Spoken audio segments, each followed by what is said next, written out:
بسم الله الرحمن الرحيم. الحمد لله رب العالمين، وأتم الصلاة وأفضل التسليم على سيدنا ونبينا محمد وآله وصحبه أجمعين. السلام عليكم ورحمة الله وبركاته. عزيزان وخوشويسان، لا ينظه من حلقي برنامج مبارك السلوك لم مانجا بيروزدا هاتنا وخزمتان خوي تعالى تعات عبادتي همولايك قبول بكات، ولما ويش لرمضان كما خوي تعالى بهرو بركته رحمته فيزو إفضالي خوي بكاتا نسيب من ولشوي قدريش ببش ما نكات آمين. مسلماني خوشويست خوشكي عزيزم براي خوشويستم نازانم چنك شوي لقل خوتا أقصد كردوه، نازانم چنك لقل أو عالمي دروندا، لقل أو عالمي ناوودا، لقل أو أمراضاني أو نخوشيناني أو شتاني كدسي إيما أقرن أو شتاني لناو إيما دا واقعا هن چنك هاتو چود دس بي كردوه وقسا كدرن دس بي كردوه بابود بليم كس نازاني إيما كي أمري و أم نفسي شوكو وتمان حتى زو تردسي بي بكي ديرة أقر دست بي نكردوه هر استل خود بپرسه هر ام شو دانيش الآخري شوا براس من كيم چكيشيكم هي هموما كشهايك من هي بيان أزانين، هموما كشهايك هي أشي بقرين بشوينيان دا تا بيان بزانين، أما شريك راسقينية ووكو تأكيد من كرد أم جهادي نفس جهادك يكجار قرنقة وكو أوجي اتفاقي همو زانايانا أو جهاديك لقرآن هاتوه چنها جهاد من هي إما بحثي جهادي نفسك بحثي جهادي كفارنا كات إما آياتك مكي من هي بحثي جهادك كلما كدا جهاد مشروع نبوة كواتا بحثي جهادي نفسك. والمجاهد من جاهد نفسه أما حديثي صحيحي بيغمر صلى الله عليه وسلم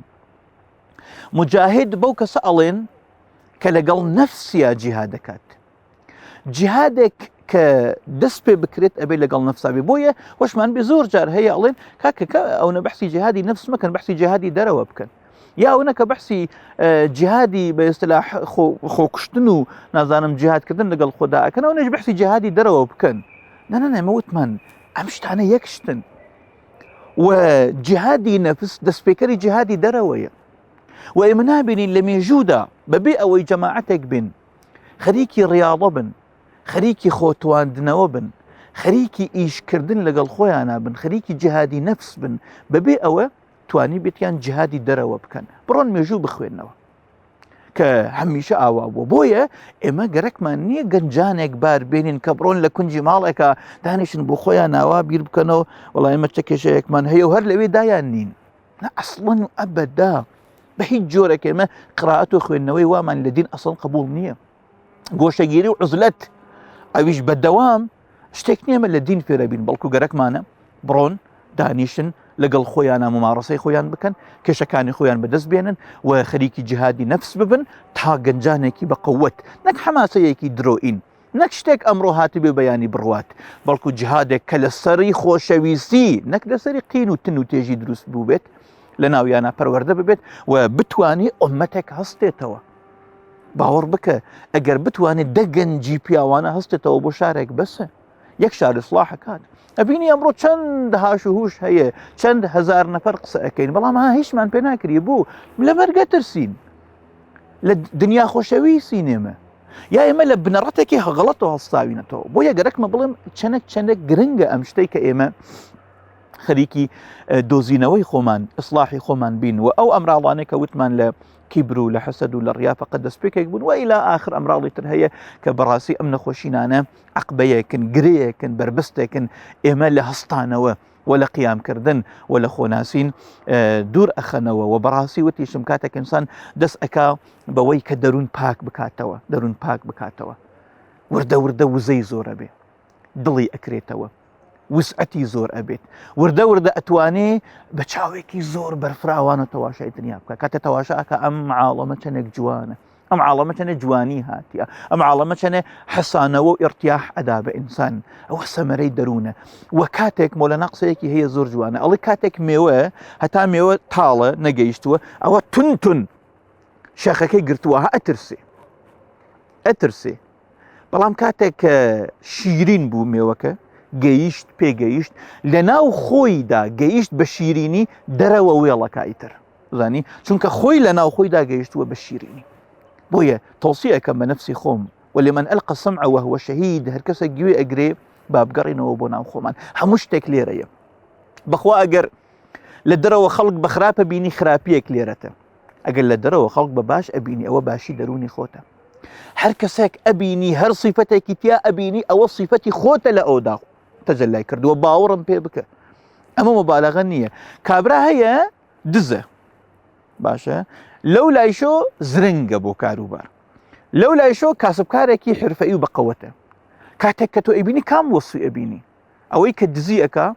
ئەوەی کە ئینسانێکی بەقەوەتە یا ئەوەی کاسبکارێکی لێزانی لە بواری خۆیدا هەر سیفەتێک لە ناو تۆدا گەورە بوو ئەو سیفەتە لە ناو ئەودا ئەبینی بۆیە بگەڕێنەوە بۆ ناو خۆمان لێرەیشە هەنگاوێکتر لە هەنگاوەکانی سلوک بەحسەکەی کە هەر پەیوەندی بە ممارەسە و ڕیاڵەتی نەفس هەیە چونکە ئەم شتانە بە یەکەوە گرێ دراون هەمویان هەن بە یەکەوە هەنگاوی ئیستەمان ژیانە لە ئیستەدا زیستەن دەرئان لە ئاندا بژی ئەمە یەکێک لەو شتانەیە کە فوق العادە و زۆر گرنگە بۆ ڕیاڵەی نەفس و بۆ پێگەیشتنی نەفس و بۆ تێگەیاندنی خۆمان و بۆ سقە بەخوا و بۆ پەرمانەوە بەخۆ و بۆ ئیسفادەکردن لە کات ژیان لە ئاندا یەکێک لەو باسانەیە کە نفسی ئێمە حەزی پێ ناکە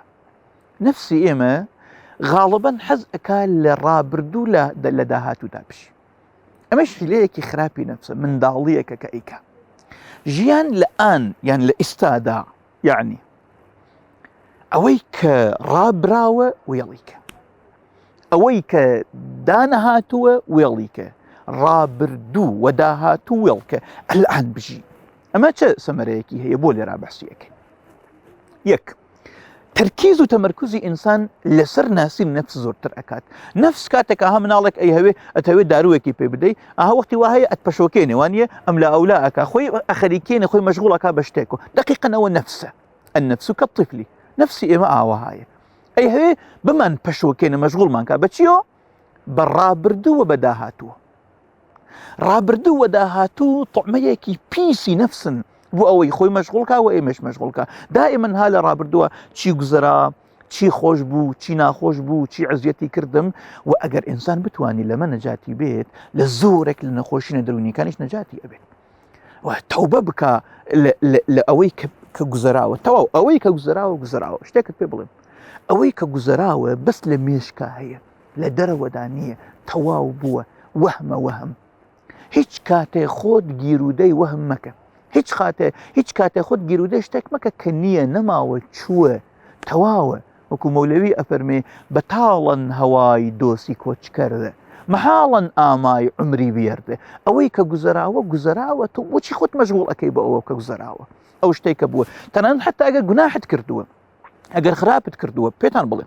کاتێک گوناحێکت کردو لە ڕابردووە ئەو گوناحە قسوەتێک و پیسیەکی لەگەڵ خۆیان هەیە هەر جارە کەبیری ئەەکەی تۆ قسوەتەکەت دووپاتە بێتەوە دیسان تکرارە بێتەوە ئەوەی کە گوزراوە ها تەواو سەفحەتون وەطویەت ئەمە لاپەڕەیەکە و دراوەتەوە هیچ کاتێ مەگەڕێرەوە بۆ گوزەشتە خۆت تووشی شتێک مەکە کە نییە خۆت گیرودەی شتێک مەکە کە نییە و داهاتووش نهاتووە داهاتوو هیچ تا هەر نهاتووە نازانی ئەمینی یا نامینی ئەوەی کە نەفست ئەتخەریکەنێ ئاخۆ بەیانی چی بێت ئاخۆ بەیانی چی بقۆمێ ئاخۆ من چۆن بژیم ئاخۆ 10 ساڵی تر چی بکەم ئاخۆ مناڵەکانم چیان بەسەرادێ ئاخۆ شەڕێک دروستە بێ ئاخۆ شەڕێک دروست نابێ ئاخۆ نازانم هەموو ئەم شتانە وێڵکە لە ئێستادا بژی ئەمە هەدەفی ئەوڵە کە بۆ ئەوەی تەرکیزت بێ ئەلعان جارە بزانە چیت پێکردە ئایستە لە کاتەکەت ئیستفادە بکە تەرکیزت زۆرەکە لەوە لەسەر ئەوەی کە نەفست بناسی لەسەر نەفست زۆم بکەی و کاتێک کە تۆ نایڵی نەفست بەرەو پێش بڕوا بەرەو پاش بڕوا هیچ کامیان لەم بێنەدا گیریەکەی وەکو شتەیەکە گرتووتەی تراها نایڵی پەلەفڕێ بکا بە ئەستلاحی خۆمان وەستاوە گرتووتە وە باشتر عیلاجت بۆ ئەکریە و باشتر ئەتوانی بیگری و جوانتر ئەتوانی لەگەڵ یا ممارەسە و ڕیاڵە بکەیت ئەمە هەدەفی ئەوڵە هەدەفی دووەمە کات بە فێڕوو نادەی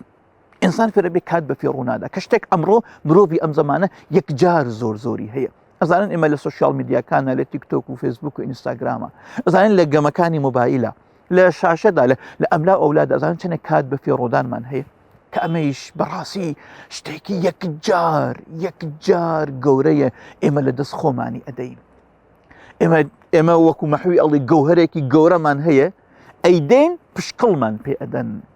لە سووقی دەهردا دووکانی هەر کەس مدەتی عمرە گوهردانە بە پشکڵدانە مەحوی مامەڵی مەخلوق. ئێمە لە کات گرنگترمان نییە مسلمان. کابراڵی خۆ من هیچێکی تیا سەرف ناکەم، هیچ پارەیەک نادەم تا تۆ گەورەترین شتی تەمەنت سەرفەکەی. تۆ لەم کاتانەدا پێ ئەگەی، بۆ دنیا لەم کاتانە پێ ئەگەی، بۆ قیامەت لەم کاتانە پێ ئەگەی، بۆ بەدەستهێنانی زانست لەم کاتانە پێ ئەگەی، بۆ بەدەستهێنانی تەقوا و تەسکێنەت لەم کاتانە. ئەم کاتە الوەقت ڕەئس مالی المسلمی، کات ڕەئس الماڵی ئێمەیە، سەرمایە ئەسڵی ئێمەیە، هەموو شتێکی ئێمە ئەم کاتەیە. نابێ ئینسان بە فێڕۆی بدا، کاتە بیر بکەرەوە خۆر ئەی هاوار ئێمە گەنجی وامان هەیە بەردەوام خەریکی گەمەی کۆمپیوتر و مۆبایل و ئەم جۆرە شتانەیە. گەنجی وایە لەگەڵ یا قسەکەم خەریکی بازی کوڕی فوتباڵە، خەریکی موندیالێکە، خەریکی جامێکی فوتباڵی گەمەیەکە، ئەڵێم باشە لە کۆتاییاشیت پێدەن بە شەوقێکەوەڵێ جامێکی تەڵائیم پێدەنەها، جامێکی تەڵائی لەناو کۆمپیوترێکە، لەناو لەپتابێکە، لەناو مۆبایلێکە، لەناو شتێکی گەم. یعنی گەنجی من خەریکە لەکوێ سەیرەکە خۆی مەشغوڵ کردووە بە گەمەیەک و تەواوی هێز و هەست و نیستی خۆی داناوە لەسەر گەمەیەک کە بە جوانی ئەم گەمە تەڕاحی کراوە بۆ ئەوەی چۆن تۆ بکێشێ، چۆن کاتی تۆ بگرێ، چۆن نەیەڵێ نەفەس بکێشی. پس دووەمین سەرمایەیە کە ئێمە بەدەست یێنین ئەوەی ئەگەڕێنەوە بۆ سەرمایەکەمان لە وەخت فێڕۆدان نەجاتمان ئەبێ. و سێهەمین شت کە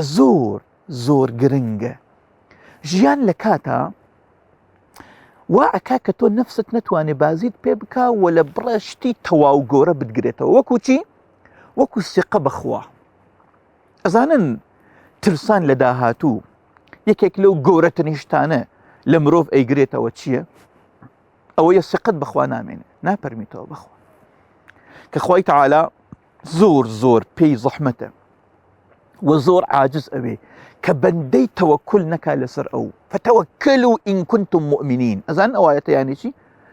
تەوەکل کەنە سەر خوا ئەگەر ئیمانتان هەیە، واتە ئیمانت هەیە بە ذاتی ئەڵڵا، ئیمانت هەیە. ئەزانی هەموو شتێک لە دەستی خوادایە، ئەزانی دەسەڵاتدار فەقەت ئەوە، ئەزانی هەموو شتێک بە قەزا و قەدەری ئەو ئەقۆمێ، ئەزانی ئەو ڕزقەی کە بۆی داناوی قەرانێک زیاتر نابێت کەم نابێتەوە. واللهی ئەو دنکە برنجانە کە قەرارە بیان خۆین لە تەواوی تەمەنمانە دیاری کراون، دنکە برنجێکی ئیزافە ناتوانانی بخۆی، دانێک کەمتریش. هیچ کاتێ ڕزقی تۆ هیچ کەسێک نایخوا و هیچ کاسێ تۆ ناتوانانی ڕزقی کەس بخۆی. ئەزانی خوای تەعالا دایناوە کەی ئەمری ئەو کاتەی مردنتە ئەگەر نەهاتبێ، ئەو کاتە ناهاتبێ کە بمری، واللهی تەواوی دنیا لە بەرامبەرتەوە سلاح بگرن و تەقەت لێ بکەن نامری، بتأكيدەوە بە ئیمانەوە ئەماڵێ. و ئەگەر ئەو کاتە هاتبێ کە ئەشێ بمری، تەواوی دنیا بێتە دوکتەر و پزیشک بۆ تۆ، تەواوی دنیا بێتە سپەر و بەرگر بۆ تۆ، واللهی خوا ئەتکوشی. بەچی ئەپەرمیتۆ غەیری ذاتی ئەڵڵادا؟ لە کێ ئەترسی غەیری ذاتی ئەڵڵا؟ ئەمە سەمەرەی ژیانە لە ئێستادا. من ئەلعان با بۆ خوا بژیم ئێستا چیم پێ ئەکرێ؟ بەردە داهاتوو و بەردە ڕابردوو، بپەرمەرۆ بە خوای خۆتە و بزانە کە خوای تەعالا هیچ کەسێک وێڵ ناکە. خوای تەعالا هەموو شتێک لە جێگەی خۆیان ڕوئەدا، هەموو شتێک، هیچ شتێک نییە تەسادوفی بێت. سیستەمێکە باوەڕ بکەن ئەوەندە دقیقە، ئەوەندە وردە، ئەوەندە ڕیزە، هیچ شتێک لە غەیری جێگەی خۆیان ڕوو نادا، کەواتە دڵت بێخەمکە. فتەوەکلوا ئین کنتم مؤمنین. تەوەکل کەنە زەر ذاتی ئەڵڵا ئەگەر ئیمانتان هەیە، یعنی ئەوەی تەوەکل ناکە نەقسێک لە ئیمانەکەیە هەیە. ئەنا ئەگەر ئیمانت هەیە، ئەگەر ئەزانی هەموو شت لە دەستی خوادایە، ئەشە تەوەکل بکەی. ئەم شتم زۆر وتووە کە لێرا لەم بەرنامەدا زۆر پێویستە. ئێمە بە مێشک بە ذهن ئەزانین کە هەموو شتێک لە دەستی خوادایە، جاخۆ ئەوە ئینکار بکەی کافری پێ ئەبی. بۆ قەلەقین، قەلەق ئەبین، بۆ ئسترس ئەمانگرێ، بۆ ئەترسین، چونکە لە مێشکە ئەزانین هەموو شتێک لە دەستی خوادایە، بەڵام لە قەلبە نە. ئێمە گەرەکمانە لەم بەرنامەی سلوکەدا کاتێک بەحس ئەکەین کە نەفسمان لەگەڵ نەفسە کار بکەین تا نەفس حاڵی بکەین تا حاڵیمان بکە، گەرەکمانە لە مێشکە بێتە ناو دڵ، بە دڵ بزانین کە هەموو شتێک لە دەستی خوادایە. بدڵ ئیمانمان ببێت کە هەموو شتێک لە دەستی ذاتی ئەڵڵادایە. ئەو کاتە ئیتر ناترسیم. ترس بۆ مرۆڤ ئاساییە، هەموو کەسە بەشی خۆی ئەترسەیە، هەموو کەسە بەشی خۆی قلقی هەیە، بەڵام چی وات لێ ئەکا کاتێک کە کارەکەت لە دەستدا شەو خەوت پیا ناکەوێت، مەگەر تۆ ناڵی رازق ئەڵڵایە. رازق شغلەکەت نییە، ئیشەکەت نییە، ئیشەکەت تا ئیسە بۆتە سبەبی شغڵت، ئایسە خوای تەعالا ئەزانێ کە دواتر چه سبەبێکت بۆ بڕخسێنێ، چه شتێکت بۆ دروست بکات، و خوای تەعالا چۆن لەگەڵ تا مامەڵە بکات. کەواتە ژیان لە ئیستادا، ژیان لە ئیستادا یانێ مامەڵەی پتە و لەگەڵ ذاتی خوای تەعالادا. من ئەلحان دانیشتوم ئیسە ئەرکی منە بزانم ئیستا ئەلحان چیم پێ ئەکریە. خب ئەوەی کە گوزەراوە تازە گوزەراوە، ئەگەر بتوانم عیبرەتێکی لێ وەرەگرم بۆ ئەوەی هەڵەکانی ڕابردوم لە داهاتوودا تکرار نەکەمەوە. بەڵام ئەوەی کە نەهاتووە نازانم چی ئەقۆمی، وەلی ئەلحان زینوم، ئەلحان هەناسە ئەکێشم، ئەلحان من ئەسیری خاک نیم، و ئەلحان پەککەوتوو نیم، و ئەلحان ئەتوانم لە هەر حاڵێکی ژیاندا بم، چە ساغ بم، چە نەخۆش بم، چە لەسەر جێگا بم، چە ساق و سەریم بڕۆم بەڕێگادا، ئەتوانم بڵێم لا إله إلا الله، ئەتوانم بڵێم ئەستەغفر الله، ئەتوانم هەستمەوە دوو ڕکعەت نوێژ بخوێنم. ئەزانی پێغەمبەر صلی الله عليه وسلم بە پاڵی دوودانە قبر عبوری کرد، فەرمووی بەڕاستی دوو ڕکعەت نوێژ، نەک نوێژێکی گەورەی فەرزیش، لەو نوێژە مما تحتقرون من تنفلكم، ئاوای فەرمووی لەو نوێژە سنەتانەی کە ئێوە بە کەمیان ئەزانن، بە کەمیان سەیرەکەن، دوو ڕکعەت نوێژی سنەت لەو سنەتانە کە ئێوە بە کەم سەیریان ئەکەن، لا أحب من صاحب هذين القبرين من الدنيا وما فيها، خۆشەویستترن لای خاوەنی ئەم دوو قبرە لە دنیا و لەما فيها. یعنی ئەگەر خاوەنی ئەم دوو قبرە بڵێ ئەلحان دنیا و ما فيها گەرەکە ئەزانێت دنیا و ما فيها بۆ ئەو هیچ ناینێ، بایی پوشێکە، هیچ ئەرزشێکی نییە. ئایا دنیا و مافیهات گەرەکە یان ئیزنت بدەین دوو ڕکعەت نوێژ بخوێنی، ئەڵێ دوو ڕکعەت نوێژ، چونکە ئەزانی دوو ڕکعەت نوێژ لە عاڵەمی بەرزەخ و لە قیامەتە چەنێک قورسە، چەنێک ئەژیت. ئەلحان لە ئانا بژیها، ئەلحان ئەتوانی دوای ئەم بەرنامە هەستیتەوە دوو ڕکعەت نوێژ قەزاکەیتەوە، یان دوو ڕکعەت نوێژی دەست نوێژ بخوێنی، ئەتوانی دانیشی یەک سەعات سبحان الله وبحمده سبحان الله العظیم، یەک سەعات سەڵەوات بدەین. ئەمە سەمەرەی چییە؟ ژیانە لە ئانا. کەواتە نەفسی ئێمە گەمەی پێیە، بازی پێیە بۆ ئەوەی مەشغوڵمان کات، و گەمەی زۆری پێیە لە چەندها شوێنەوە ئێمە ئەخڵەتێنە، وتمان نەفس شتێکی پیچیدەیە. باوە عەرزکەم لە خزمەتتانە، ئێمە زۆر جار کاتێک من ئەڵێم نەفس، تۆ بە شتێکی تەوەهومیەتە بیرت، تۆ وازانی وەهمێکە، شتێکی خەیاڵیە. برای ئازیزم، خوشکی بەڕێزم، خوای تەعالا ئەفەرمی وەنەفسی وەما سەواها، سوێن بە نەفس وسوين بويش كخالقي نفسه. اگر شتيك لم دنيا يدا حقيقي بنفسه اتفاقا اكري ام دورو بري اما وهم بيت، ها مشكي اما دروسي كرد بيت وكو اويك لنظرياتك فلسفيه او علميه او جورشتان بحثا كان، والله نفس نخير، نفس وهمينيه، نفس توهمنيه، نفس تكنية كتخيلك به بونورك واقعية أو بونوريك لنا درونا لقلب ناقصك أو منيك إشارة بأك من و منيك أيكم أو النفس بويا أشي بونيكي واقعي لقلي دابجين كواتا بقرينا وسر آن لنا آن دابجين كاتي إيما وكو عرزم كردي براي بريزم أزاني لم كاتدا كمنو هروا بفي روي أدين كهروا أتشيت چەندەها عارف پێگەیشتوون، چەندەها پیاوی خوا گەورە بوون، چەندەها زانا بوونەتە زانا، چەندەها پێشکەوتوو لە علم و سەروەت و لە ماڵی دنیادا پێشکەوتوون، لە چی کەڵکیان وەرگرتووە؟ لەو دەقە بە دەقەی کات و زەمەنە کە تێپەڕ ئەبێ بەسەر عومرماندا کە لە عومری ئێمەدا ئەچێت. ئێمە لە ئانا کاتە گەڕایتەوە لە ناو ئان وازت هێنا لە ڕابردوو لە داهاتوو یەک لەحزە دانیشە وێڵکە وێڵکە ئەوەی گوزەراوە وێڵیکە، ئەوەش کە نەهاتوە وێڵیکە. ئەلعان ئەئیسە، خب ئەئیسە وتمان لێرەدا نەفس زۆرتر ڕام ئەبێ بۆمان و بەحسی مەرەڵەکانی نەفسمان کرد. کاتێک کە نەفس تەواشاکەن ئەجوڵێتەوە تۆ ناتوانی بەباشی تێناگەی کە دەقیقەن کێشەکانی چییە، ئەمراڵەکانی چییە، و بۆیە هەستە سەعیەکە کە بجوڵێتەوە کاتێک کە ساکنت کرد، کاتێک کە ساکتت کرد، کاتێک کە داتنا لەسەر ئەوەی کە بتوانێ ئەلعان دەرک بکات، بتوانێ ئائیسە دەرک بکات. یەکێک لەو گەورەترین شتانە کە ڕوو ئەدا ئەوەیە زۆر ئاسانتر ئەمجار ئەتوانی بیناسی، زانی زۆر ئاسانتر ئەمجار ئەتوانی لەگەڵ ئەو بوونەوەرەدا بجۆڵیتەوە و لەگەڵ یا قسە بکەی کە بڕاست ئادەی تۆ چەند مەرەزێکتە بە ئێستلاح ئادەی چیت هەیە ئەدەی چ کێشەیەکت هەیە ئەدەی چی عەزیەتت ئەکا ئەدەی چی تۆ عەزیەتی من ئەدەی اتفاقا نەک تۆ عەزیەتی تۆ ئەکا ئەو شتەی چیە کە لەناو تۆ هەیە و ئەبێتە عەزیەت بۆ من و من ئازارەدات ئەو کاتە ئەتوانی کاتێک بڵی باشە ئەلعان چی ئەگوزەریێ تۆ شتێک تەجروبە ئەەکەی بە نێوی ئیستا ئەوەی کە هەیە تەنیا ئیستایە واقعیە وتمان ڕابردوو داهاتوو نییە واقعی نییە خۆب کاتێک کە تۆ ئیستا تەجروبە ئەەکەی بەر لە هەموو شتێک لەزەتێکی یەکجار زۆری هەیە زانی کاتێک کە تۆ نەجاتت ئەبێ چونکە ئەوە بزانە ئەم نەخۆشینانە ئەم کێشە و گرفتانە ئەم گەمە و بازی و لەعبی نەفسە هەر کامیان وەکو گرەیەکن وەکو بارێکن هەر کامیان کە ئەەکەی تۆ ئاوایەک ئەەکەی یعنی هەستەکەی کە سووک بووی هەستەکەی کە بڕێک بار لە کۆڵت لاچووە جا ئەزانن گرنگی هە لە چییە سبحان الله کاتێک ئەو بارانە لا ئەچن ئەو کاتە بجوانی دقەتەکەی ئەو بارانە هەر نەبوون نفسی تۆ دروستی کردوون ئەرێ کاکە کابراچی ئەکا و چیناکە وەختی وا هەیە من ئەوە لە حیفی ئەوەدا کە فلانە کەس بۆ وا ئەکا فلانە کەس چیەکە فلانە کەس چۆن ئەکا فلانە کەس چۆن ئەجۆڵێتەوە فلانە کەس چۆن تەعامل ئەکا فلانە کەس ئەخلاقی چۆنە فلانە کەس ماڵی چۆنە لە ئەو شتانەدا بووتە نەخۆشینێک لەناو دەرونی مندا بۆتە حەسەدێک لەناو مندا من ئەسووتێنێ بۆتە ئازارێک لەناو دەرونی مندا کە خەریکە گیان لە من تاڵەکات کاتێک کە وازت هێنا لەو شتانە دانیشتی ئادەی چی بوو حەسبت کرا هیچ نەبوو هەر نەبوو سەراب بە سەراب ئەم هەموو عمرە بیرەکەیتە سبحان الله تۆ لە شتێکی تەوەهومی و مێشکیدا کە فەقەت ساختە و پەرداختە واتە دەستکردی مێشکی خۆتە و فقط ئەم نەفسە بۆ مەشغوڵکردنی خۆی دروستی کردووە ئەو هەموو ئەمرەت سەرف کردووە ئەزانی منداڵێک کە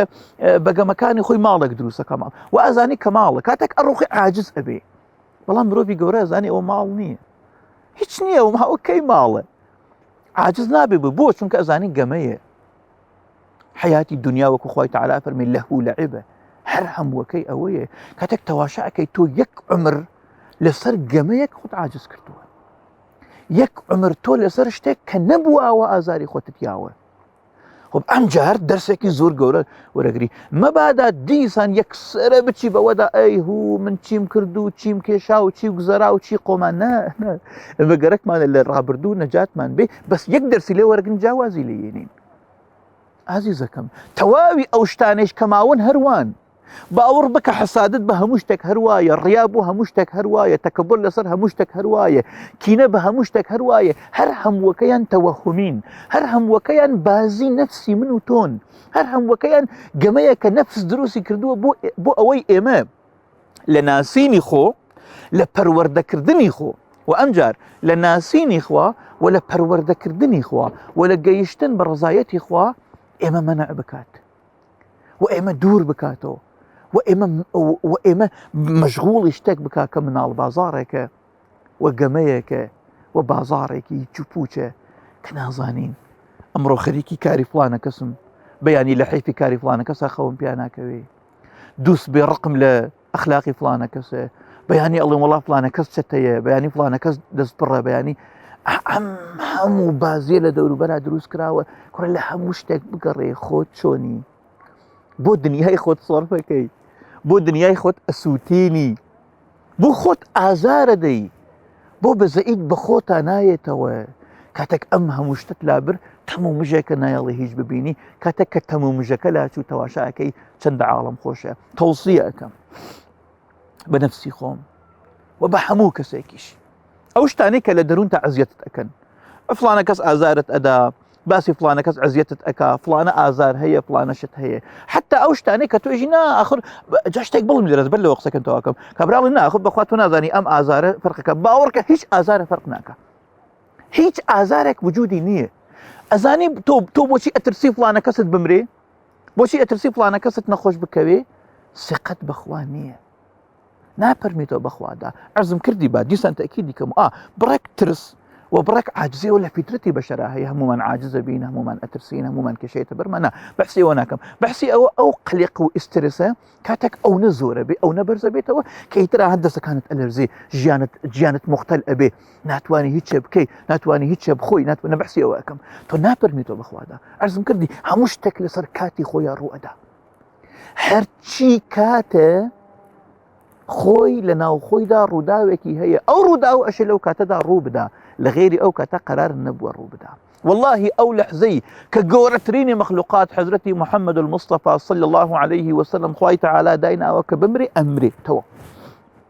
هيجي بناكري وانسان اشي رازي بي وإنسان ومروف شيء لسر خوي به أو معرزك التوصية كم نفسي غافل يخوم أبوها مو كسيكيش يكجر أو آزارني كلا درون تعزية أكن آزارت أدن ورنجت أدن ويليانك بينسبير بخوا بيدر دسي خوا وسعي بك لدروني خوشتا لناو درون نفسي خوتا تسبكي بباكردنوا براك وردة موافقة بها هیچ وقتی یک را موافق نبی دوای ما ويا كهست تكربع تواني تا آزارك جوري لسرشانت لا ببي تواني تا حسدت نميني الحمد لله تواني تا تكبرت نميني الحمد لله تواني تا برحمة واشي قلبك برور الدروة سيري كشوك وسار او كاتب زانا اتواني بلي صحراء ودشت ودر بهشت من مانو موري هواي وشش درشانو تواشاكي هموش وينك چنه خوشه دنيا چنك رازاوية ام دنیا چنك جيگەیەکی خۆشە بۆ ئەوەی چی بۆ ئەوەی غەفڵەتی تیا پەیاکەی نا بۆ ئەوەی خوای تیا بناسی بۆ ئەوەی خوای تیا ببینی بۆ ئەوەی بەڕەزایەتی خوای تەعالا بکەی وبزانە ئیمامی غەزالی ئەفەرمێ هەر لەحزەیەک ئەرکێکی هەیە هەر لەحزەیەک هاین لەوەداکە لە ئیستادا بژین ئەگەر هاتوو ئەو لەحزەی کە هەی ئەرکەکەیت بەجێهێنا وتوانیت لەو لەحزەدا بژی كأو لحظة أو دقيقة هي لو كاتدا أجر توانيد بجي أركو وظيفي أو كاتد بجيه ناوة أجر نتواني مثلا من أمرون بفيرودا أمرون فوتيا بياني هات مو بخوما أتوانم بودوي كتشيبكم بياني هات مو بخوما ينم أمرو بباشترين شواز لي كلك ورقرم باشا أمرو يتر يعني بياني كاتا بياني أمرو يم لكاتا كان بجواني استفادة كم أخوينم ومطالعة كم نوجه أخوينم ذكر أخوينم كاري هيش كاتك بفيرون آدم بباشتني شيء وإبا مصر لكو تاي روج دا شي قوماوة من حقي بيانين بجيه هنا وأي أمره تواو أمره فوتا أما دو نكتة جرينجي هاتيا نكتة أول هر أويك وتم بقرينا وبوآن أويك فوتا لي قري وازي لي بينه بهي جورة درجيري اشتاك ما بكنيه فوتا وتواو أمرو تشوه من قزيبوه والدرسي قوري دوام أمرو فوتا بابياني نفوتي يعني كات أو نقرنجة أجر لو لحظة دا حقكي أدا بكي أداد كردوه أجر بيتو أداي نكي تواو فوتاوه كواتا إما لم كاتانا دا بي أجين وخومان أدوزينوه قرانو بوكات سمرات وبركاتي زوري هاتيا قرانو بوكات يعني لتكتكي زمنكاني من دقكاني من استفادة كم بو ناسيني خوم بو ذكري خوا بو بير كردني خوا بو أويك خوا لبير نكم وبو أو لقل خوا دا بجيم الآن لقل خوا دا بجيم وجيان لآن دا وجيان لإستادا بهريكو رحمتكو عظمتك هي كلزتك وصفنا كري أو نجوانة تنيا كسدركي أكاد كلآن دا جيابت أميش درسك ترى لدرسكاني حالبون لخومان وأميش نكتيك بو تكنيكك بو كزور بين بيويست بو أويك بتوانين زور تركيز كنسر نفس من بو ناسيني بو رام كردني بو لابردني دردكاني وبو استفادة كردن لعمر من أويك لإستادا بجين لحسرتي رابردو ولا خفتي داهاتو وازبني لكي لا تأسوا على ما فاتكم ولا تفرحوا بما آتاكم هيك وقت أسفي أوي مخو أوي كأجزريا والله أجر وام كرداية أجر بيري أوام كرداية تو أوان أقوم لي قريت هذا قوما أو بوجورة قوما وكأشي بقومي استفاد بك أجر أتهوي داهات وكيش تنفوتي وكرابرد وكت أزاني تنيار ريجيتشية أو إلى استفاد بك الآن شيت بالإكرية إلى زماني حلضة شنك توتم الآن أجيت ومش نعمتك هزاران ومليون هاو مليار هاك سعان لو محروما كان عنات وانا حناسة بكيشن ونفس بكيشن بويا جيان لإستادا دلاقيكي قورية بۆ ناسیم نفسمان و بۆ پەروەردەکردنی نفسمان خوای تعالى أو بهرمانە پێ عطا بکات. آمين. أقول قولي هذا وأستغفر الله العظيم لي ولكم، والسلام عليكم ورحمة الله وبركاته.